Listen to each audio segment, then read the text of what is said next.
Hari Om. Namaskar. Many best wishes to you all on the occasion of International Yoga Day. Today, our topic of discussion is mindful yoga for depression. All the three words mindful, yoga, and depression are very important to understand and then act to fulfill and make our lives better. Mindful is the first word. Mindfulness in whatever we are doing is absolutely essential, very important. It means being aware, being careful in what we are doing, which basically ensures that things are done in the right spirit, done rightly, correctly, appropriately, not too less, not too more, and of course, regularly. The second word is yoga. When we say yoga or yoga, what comes to the mind to the most is basically asanas, the body postures. As you know, the word yoga is derived from the Sanskrit root yuja, which means to join or to unite. As per yogic scriptures, the practice of yoga leads to the union of individual consciousness with that of the supreme universal consciousness, indicating a perfect harmony between the mind and body, man and nature. Yoga professes a complete system of physical, mental, social, and spiritual development. The third word is depression. We all experience anxiety and depression sometime or the other in our lifetime. Actually, it is a normal, helpful reaction to stressful, demanding situations. In adversely, it adversely affects the work and mental health when it comes too often and lasts too long. The number of people suffering from anxiety and depression is on increase, very alarming, and has become a common problem of modern progressive society. When these stressfully demanding situations go on increasing beyond one's capacity to cope with, one starts losing control over the body-mind equilibrium. Anxiety and depression show up as two sides of the same coin. The excited, uncontrolled, visible flight or fight reactions could be called as anxiety neurosis, and the faint, succumb, like I give up kind of reactions could be called depression. Anxiety can be categorized as anticipatory anxiety and panic anxiety. Anticipatory anxiety is a helpful response. It is an ability to anticipate the danger and take suitable counteraction to cope up with the situation in a healthy way. Panic anxiety is inability to adapt to the demanding situation. Now let us understand depression. Depression is another form of response to emotionally demanding situations. The persistent feeling of sadness, loss of interest, changes in sleep, appetite, energy level, concentration, daily behavior, like changes in such kind of patterns and even thoughts of suicide. Depression can be categorized into two types depending upon its severity: mild depression and severe depression. Mild depression is a form of depression which takes you within, into your inner beings. It makes you think, it makes you analyze, it opens up the inner wisdom and makes you more mature. That way it is good. But severe depression becomes problem. It leads to unmanageable degree of chemical imbalances in the brain requiring medication and help of experts. A chemical imbalance in the brain is said to occur when there is either too much or too little of a certain chemical called neurotransmitters in the brain. The neurotransmitters like serotonin, dopamine, norepinephrine are specifically believed to be linked to anxiety and depression disorders.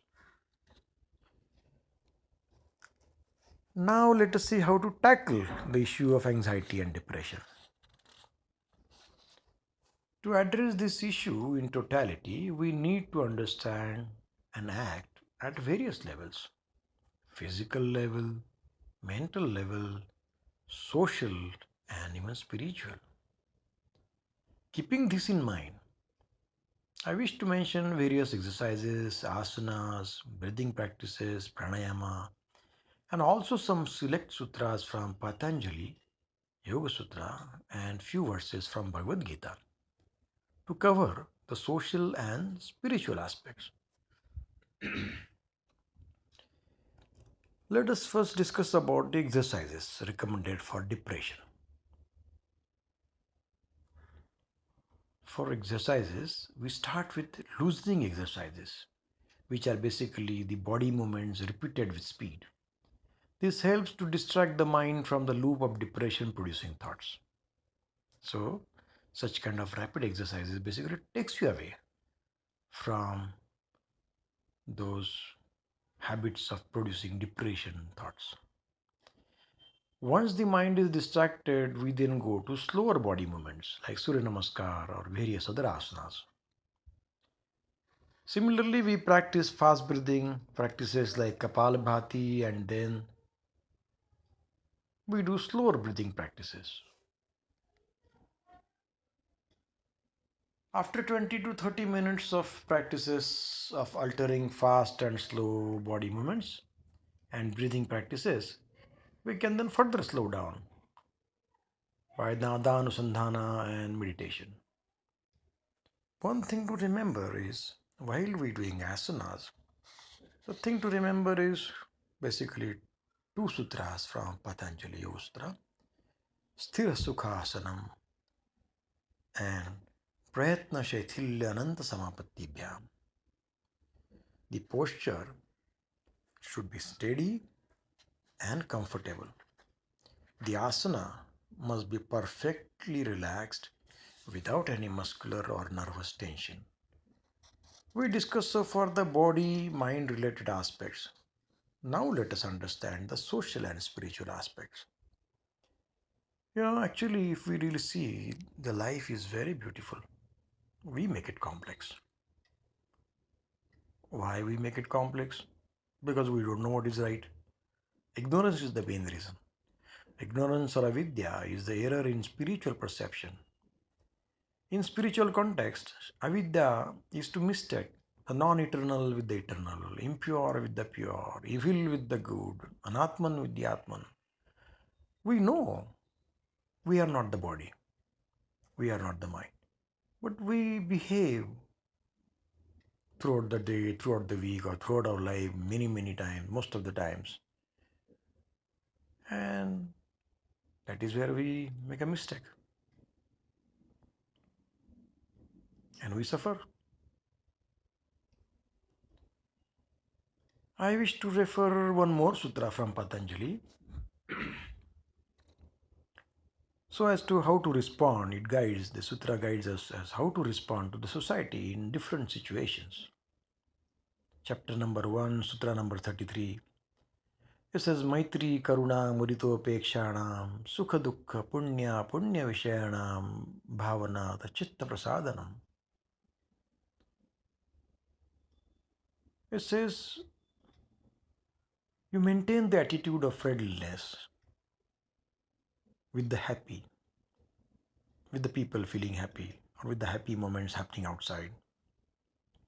Compassion to those in the misery, gladness about the virtuous, and indifference to those who are full of vice.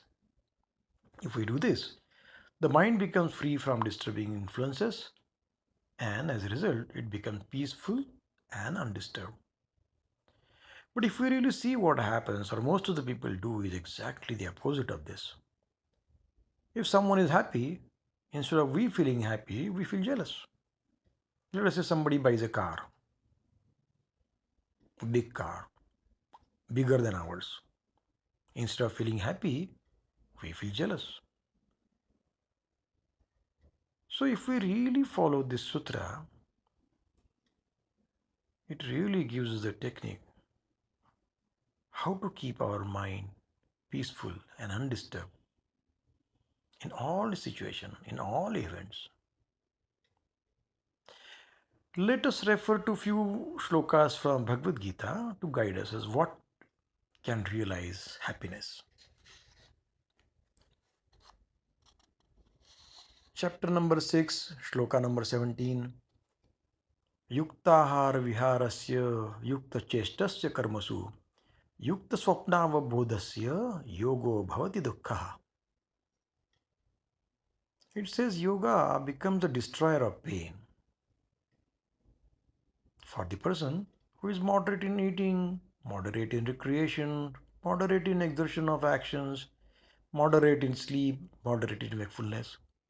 We are really moderate. But for that, to know what is moderate, we need to communicate with the body. The body tells. We should have the habit of listening to it. We should have the habit of analyzing. Every day at the end of the day, we can think of, if anything has gone wrong, if there is any time when you have felt sad, angry, bad, or whatever. It's time to think what went wrong. What really happened? What thought went wrong? What did you do wrong? If you really start analyzing, you get the solution. May not be immediately, but surely over a period. Another shloka, chapter number 2, shloka number 47. Karmannyevadhikaraste ma phaleshu kadachana ma karma phala heturbhu ma te sangosto karmani. It says your right is to work only.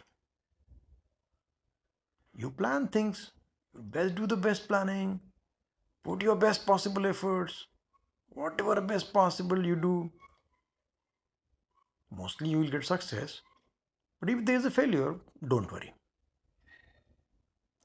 But make sure that you have put your best efforts. So either in life there is a success or there is a learning.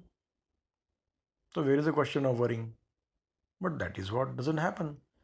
Most of the time people worry, people think bad, people develop stresses because they don't follow this. Another shloka from Bhagavad Gita, chapter number 2, shloka 48. Yogastha kuru karmani sangatyakta dhananjaya siddhya siddhyo samo bhutva samatvam yoga uchyate. It says you perform your action being steadfast in yoga, abandoning the attachments and remain balanced in success or failure, good or bad, whatever happens, respect or insult. Remain equanimous. Don't lose your calm, don't lose your mind. This evenness of mind is called yoga. So it teaches us how to behave. Another shloka, chapter 2, shloka 55, Bhagwan says, it is good to be sthita prajna. Prajahati yada kaman sarvan parthamanogatan atmannevatmana tushtaha sthita prajnastadochyate. When a man completely casts off all his desires of the mind and is satisfied in the self, by the self, then he is a man with a steady wisdom. Because he doesn't get affected. There are no desires. I know it is difficult. Your desires are that way unending. Whatever you do, there is always something more to get. You have a 2 bedroom flat, you need a 3 bedroom flat. You have a 3 bedroom flat, you need a 4 bedroom flat. You have a two-wheeler, you need a four-wheeler. You have a small four-wheeler, now you want a big four-wheeler. So it's unending. The desires are ending and unending. It is good to understand where to stop. Another shloka, chapter 2, shloka 56. Dukkheshu anudvignamana sukheshu vigataspruha vitaraga bhayakrodha sthita dhirmu niruchyate. He says, the person whose mind is not shaken in adversity. Something bad has happened, something wrong has happened, there is a problem, but this man is stable. He is not shaken with the adversity. He doesn't hanker over the pressures and is free of attachments, fear, and anger. This is called a man with a steady wisdom. I know these things are not easy, but let us target. At least start moving towards it. This will keep you calm, quiet, in a happy state, your mind cool, no stresses. Why to take stresses? You just know you do your best. Put your best efforts. Not worry about the results. Be equanimous. Whether good happens, bad happens. No problem. Do your karma. That's all. That's what you should do.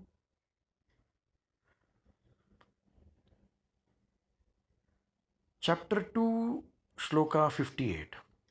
Very nice one. Yada sanharate chayam kurmonganiva sarvashaha indriyani indriyarthebhyah tasya prajna pratishtita. It says like a tortoise which withdraws its limbs from all the sides. The person withdraws his senses from the sense objects.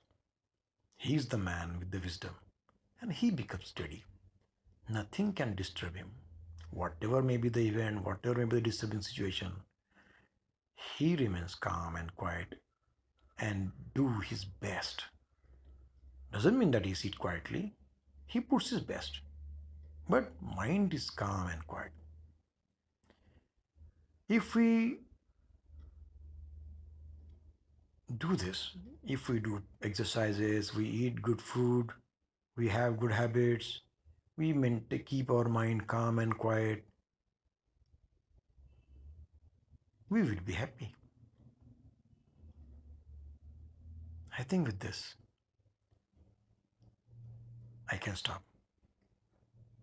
Because whatever we have said in the context of depression, but frankly, it's applicable everywhere.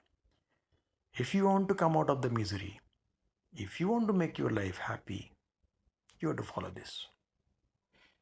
Surely you will be happy. If not now, maybe tomorrow, for sure. I wish you all the best. I stop with the closing prayer. Om Sarve Bhavantu Sukhinah Sarve Santu Niramaya Sarve Bhadrani Pashyantu Ma Kaschid Dukkhabhat Bhavet. Om Shanti Shanti Shanti. Om. May all be happy. May all be free from illness. May all see what is auspicious. May no one suffer. Om. Peace, peace, peace. Thank you.